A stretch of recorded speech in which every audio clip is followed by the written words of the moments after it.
ਸ਼ੁਰੂਆਤ ਕਰਦੇ ਜਾਂਦੇ ਹਰਜੋਤ ਸਿੰਘ ਜੀ, ਵੀਕਐਂਡ ਦੇ ਉੱਤੇ ਜੋ ਵਾਈਟ ਹਾਊਸ ਦੇ ਨਜ਼ਦੀਕ ਗੋਲੀकांड ਜਿਹੜਾ ਉਹ ਵਾਪਰਿਆ।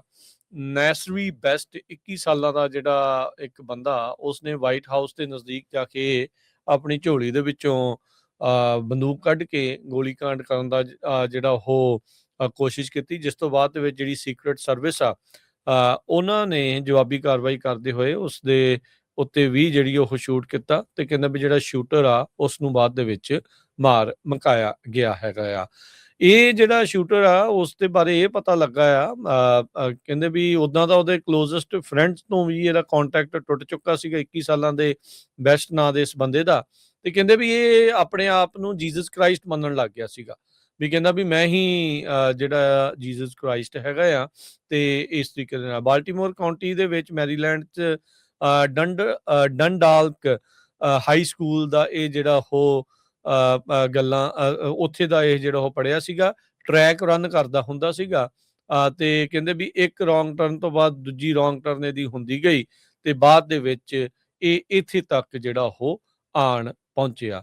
ਸੋ ਪੁਲਿਸ ਨੇ ਇਸ ਨੂੰ ਬਾਅਦ ਦੇ ਵਿੱਚ ਗੋਲੀ ਦੇ ਨਾਲ ਜਿਹੜਾ ਉਹ ਮਾਰ ਮੁਕਾਇਆ ਸੀ। ਇਹ ਸ਼ਨੀਚਰਵਾਰ ਦੀ ਜਿਹੜੀ ਹਰਜੋਤ ਸਿੰਘ ਜੀ ਘਟਨਾ ਆ, ਵਾਈਟ ਹਾਊਸ ਦੇ ਨਜ਼ਦੀਕ ਇਹ ਗੋਲੀकांड ਜਿਹੜਾ ਉੱਥੇ ਵਾਪਰਿਆ ਸੀਗਾ। ਸੋ ਇਹ ਕਹਿੰਦੇ ਵੀ ਇਸ ਤਰੀਕੇ ਦੇ ਨਾਲ ਪਹੁੰਚ ਕਿੱਦਾਂ ਗਿਆ, ਇਸ ਦੇ ਬਾਰੇ ਜਿਹੜੀਆਂ ਸਾਰੀਆਂ ਚੀਜ਼ਾਂ ਆ ਉਹ ਚੀਜ਼ਾਂ ਜਿਹੜੀਆਂ ਉਹ ਸਾਹਮਣੇ ਆ ਰਹੀਆਂ ਹੈਗੀਆਂ ਆ। ਪਰ ਇਹ ਆ ਵੀ ਇਹ ਜਿਹੜਾ ਸਸਪੈਕਟ ਆ, ਕਿਉਂਕਿ ਉਹ ਹਰਜੋਤ ਸਿੰਘ ਜੀ ਉਦੋਂ ਬਹੁਤ ਸਾਰੇ ਜਿਹੜੇ ਵੀਡੀਓਜ਼ ਜਿਹੜੀਆਂ ਉਹ ਸਾਹਮਣੇ ਆਈਆਂ, ਖਾਸ ਕਰਕੇ ਜਿਹੜੇ ਕੁਝ ਪੱਤਰਕਾਰ ਆ ਉਹ ਜਦੋਂ ਇਨ ਹਾਊਸ ਤੋਂ ਵਾਈਟ ਹਾਊਸ ਤੋਂ ਰਿਪੋਰਟਿੰਗ ਕਰ ਰਹੇ ਸੀ, ਉਹਨਾਂ ਦੀ ਰਿਪੋਰਟਿੰਗ ਦੇ ਵਿੱਚ ਪਿੱਛੇ ਲਾਈਵ ਜਿਹੜੀਆਂ ਗੋਲੀਆਂ ਚੱਲਦੀਆਂ ਦੀਆਂ ਜਿਹੜੀਆਂ ਉਹ ਆਵਾਜ਼ਾਂ ਆਈਆਂ ਸੀਗੀਆਂ।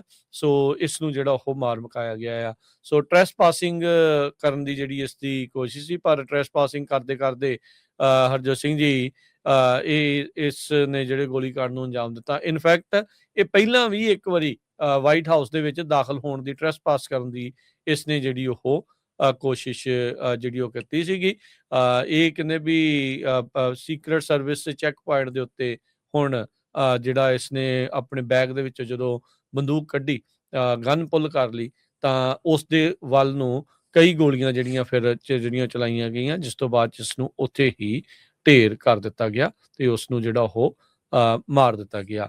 ਇੱਕ ਬਾਈਸਟੈਂਡਰ ਬੰਦਾ ਸੀਗਾ, ਉਸ ਤੇ ਵੀ ਗੋਲੀ ਲੱਗੀ ਆ, ਤੇ ਕੱਲ ਤੱਕ ਇਹ ਦੱਸਿਆ ਗਿਆ ਸੀਗਾ ਵੀ ਉਹ ਸੀਰੀਅਸ ਕੰਡੀਸ਼ਨ ਦੇ ਵਿੱਚ ਜਿਹੜਾ ਉਹ ਹੈਗਾ ਆ। ਤੇ ਪਰ ਸੀਕਰਟ ਸਰਵਿਸ ਵਾਲੇ ਕਹਿੰਦੇ ਵੀ ਅਸੀਂ ਉਮੀਦ ਕਰਦੇ ਹਾਂ ਵੀ ਉਹ ਫੁੱਲ ਰਿਕਵਰੀ ਜਿਹੜੀ ਉਹ ਇਵੈਂਚੁਅਲੀ ਘਰ ਜਿਹੜੀ ਉਹ ਜਾਵੇਗਾ। ਜੁਲਾਈ 2025 ਦੇ ਵਿੱਚ ਅਨਲਾਫੁਲ ਐਂਟਰੀ ਤੇ ਕਹਿੰਦੇ ਵੀ ਐਗਜ਼ਿਟ ਟਰਨ ਜਿਹੜਾ ਟਰਨਸਟਲ ਹੁੰਦਾ ਆ, ਉਹਦੀ ਵਰਤੋਂ ਕਰਕੇ ਅੰਦਰ ਵੜਨ ਦੀ ਇਸਨੇ ਜਿਹੜੀ ਉਹ ਕੋਸ਼ਿਸ਼ ਜਿਹੜੀ ਉਹ ਕੀਤੀ ਸੀਗੀ ਜੁਲਾਈ ਦੇ ਵਿੱਚ। ਤੇ ਹੁਣ ਤਕਰੀਬਨ ਹਰਜੋਤ ਸਿੰਘ ਜੀ 10 ਮਹੀਨਿਆਂ ਬਾਅਦ ਇਸਨੇ ਜਿਹੜੀਆਂ ਬੰਦੂਕੀ ਜਿਹੜੀ ਉੱਥੇ ਕੱਢ ਲਈ, ਜਿਸ ਤੋਂ ਬਾਅਦ ਦੇ ਵਿੱਚ ਇਸ ਨੂੰ ਗੋਲੀ ਮਾਰ ਕੇ ਢੇਰ ਕਰ ਦਿੱਤਾ ਗਿਆ। ਜੀ।